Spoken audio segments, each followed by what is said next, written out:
Thank you for tuning in to VNA News. You're watching the bulletins. Coming up next, we have your top stories. President Trong meets with Cao Dai dignitaries. Legislative leader urges Quảng Ninh province to foster sustainable development. Meeting response to International Day for Disaster Reduction.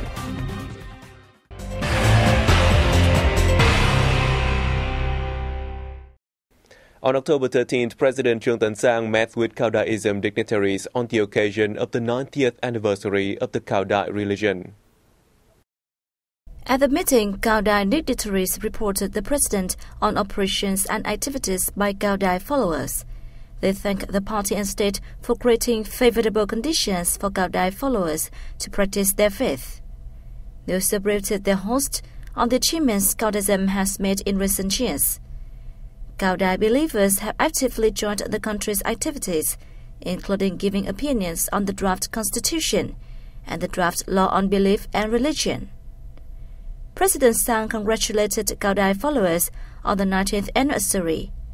He affirmed that the party and state always recognized their contributions during the past resistance for national salvation and the current process of national construction. He said more than 2.5 million Cao Dai followers play an important role in the current national construction and development. He expressed his hope that the dignitaries could continue to encourage followers to boost great national unity and actively join in social activities.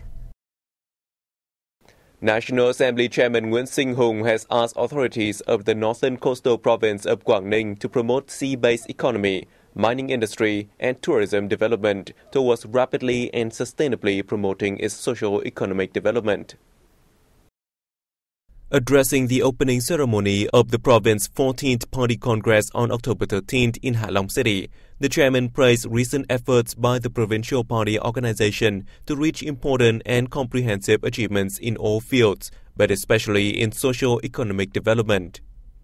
He pointed out shortcomings that Quảng Ninh should focus on resolving, citing that the locality's socio-economic development has yet to match its potential and strength. Concurring with the strong determination of the provincial party organization, Chairman Hùng urged the local authorities to fully tap its advantages in natural resources and landscapes to realize its development targets. He stressed the need for Quảng Ninh to pay attention to building brands for local tourism products in order to turn tourism into a spearhead economic sector and ultimately hold a significant proportion of the locality's economic structure. The political report of the Provincial 13th Party Committee highlighted that the province's socio-economic situation developed stably and comprehensively in the 2012 to 2015 period. The province's economic growth maintained high levels compared to the nation's average level. Its GDP increased 9.2% per year. A meeting in response to International Day for Disaster Reduction October 13th took place in the central province of Thanh Hóa under the theme Knowledge for Life. Let's take a look. Participating forces collaborated with volunteers to take part in a drill to prevent and fight natural disasters. They acted under a scenario to tow vessels ashore and give first aid to traffic accident victims who are evacuated during stormy weather. They also worked together to evacuate 55 local households from danger arising from storms and flood ties to safe areas. Engaged in the drill, participants were provided with vital skills to respond to emergencies. Vietnam is one of the most vulnerable countries to natural disasters and climate change. On average, the coastal country incurs at least 10 storms and floods every year, making severe impacts on 50% of the country's total land and 70% of the population living in disaster-prone areas. International Day for Disaster Reduction is a day to celebrate how people and communities are reducing their exposure to disasters and raising awareness about the importance of disaster risk reduction.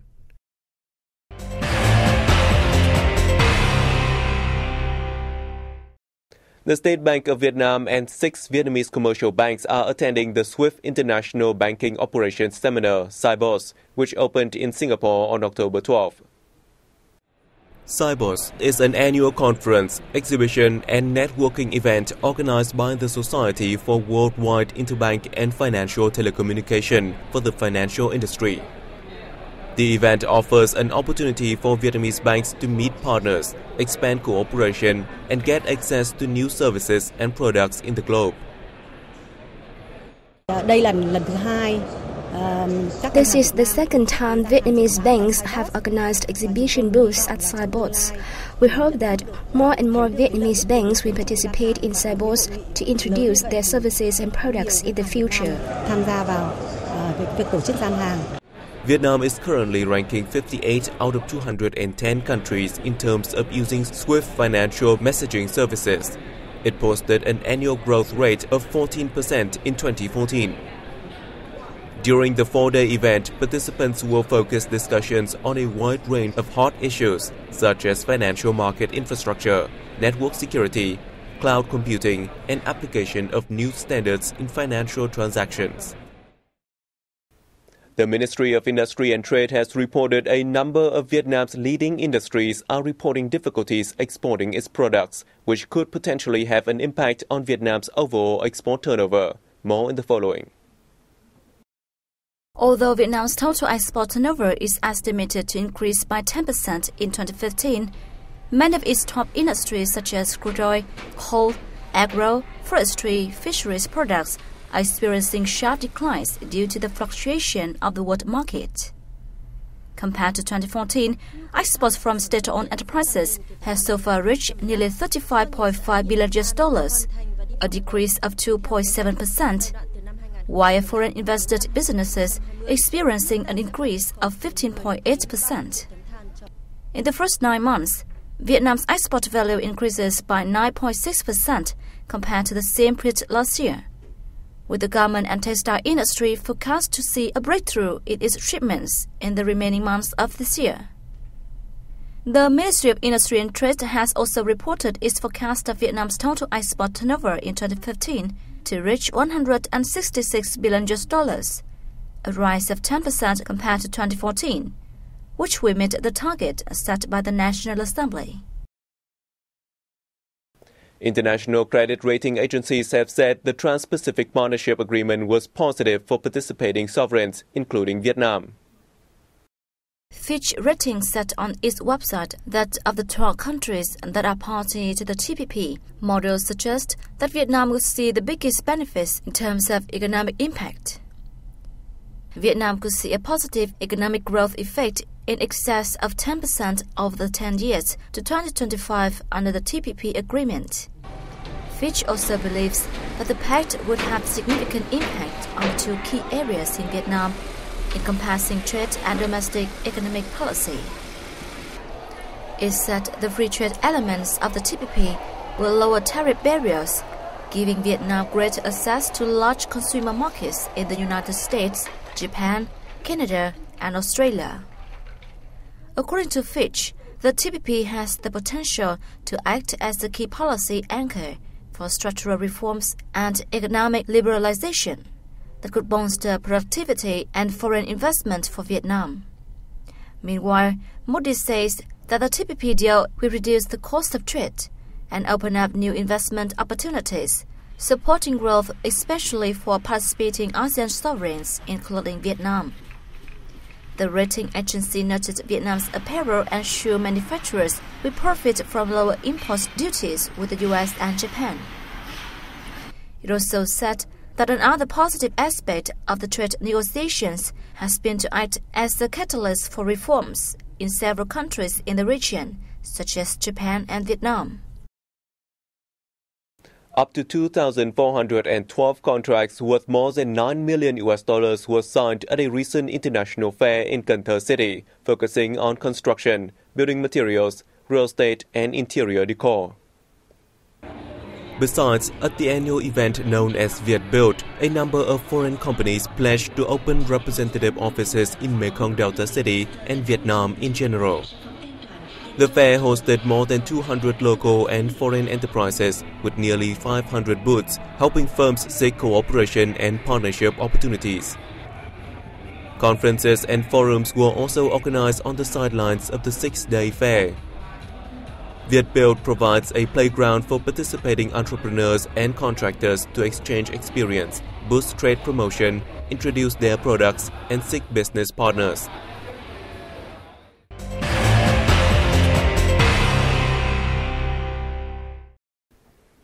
A plan was recently announced saying it is necessary for Vietnam's southeastern region to reinforce cooperation with ASEAN countries to accelerate the development of regional culture, sports and tourism by 2020. The master plan on developing culture, family, sports and tourism in the southeastern region by 2020 aims to make full use of the potential of the resources and technical infrastructure in the region. It will create a driving force for the development of culture, family, physical exercise and tourism. Government's decision indicates that Ho Chi Minh City is the nation's main centre for culture, arts, scientific research and human resources training. And the development of the East-West culture axis will boost cooperation in culture and arts among regional provinces. By the year 2020, the southeastern region is expected to welcome more than 6 million international visitors and about 34 million locals, earning up to $7.6 billion from tourism services and create more than 200,000 jobs. Dozens of pairs of oxen from 14 communes in the Mekong Delta province of An Giang competed in this year's Bảy Núi Ox Race as part of the traditional Sen Dota festival of the Khmer minority. The race was held at Tịnh Biên and Tri Tôn districts, attracting thousands of spectators. The event is designed to bring joy to the community and seen as a way to preserve the unique traditional sport of the Khmer minority group. An Giang province is mapping out a plan to popularize the race at regional and national levels. The Sen Dota is one of the most important annual festivals of the Khmer community in the southwest region, along with Chosh Nam Thmei New Year and Og Om Bok, a festival organized to thank the moon for bumper harvest. The festival is held from the 30th day of the 8th lunar month until the 2nd day of the 9th lunar month each year. It fell on October 12 to 14 this year. During the event, the Khmer people pay tribute to their ancestors and take part in activities with traditional songs and dances after a hard-working year. A wide range of puppetry genres, including water puppetry, shadow puppetry, and mask puppetry, are featured in 18 shows during the 4th International Puppetry Festival that is ongoing in Vietnam. The one-week festival brings together 12 art troupes from European and Asian nations. It aims to promote arts and cultural exchanges among Vietnam and other countries. In addition to their main performances in Hanoi, the troupes will bring their shows to other northern provinces. Water puppetry performances are part of a series of remarkable shows during the festival. Water puppetry is a unique traditional art form only seen in Vietnam. The art is believed to have originated in the Red River Delta in the 11th century, when performing guilds in the 9 northern provinces practiced the art. Evidence of the link between water puppetry and farming can be seen in the traditional puppetry guilds, which are located around the fertile land of the Red River Delta. This area consists of numerous rivers and is often prone to flooding. Research by the Thăng Long Water Puppetry Theatre in 2005 showed that of the 27 guilds that worked from 1955 to 1976, only 14 remain active, and most were unable to make a living through performance. And that was the end of our news bulletin. Thank you for your attention. For more information, you can log on to our website at www.vietnamplus.vn. We'll see you soon.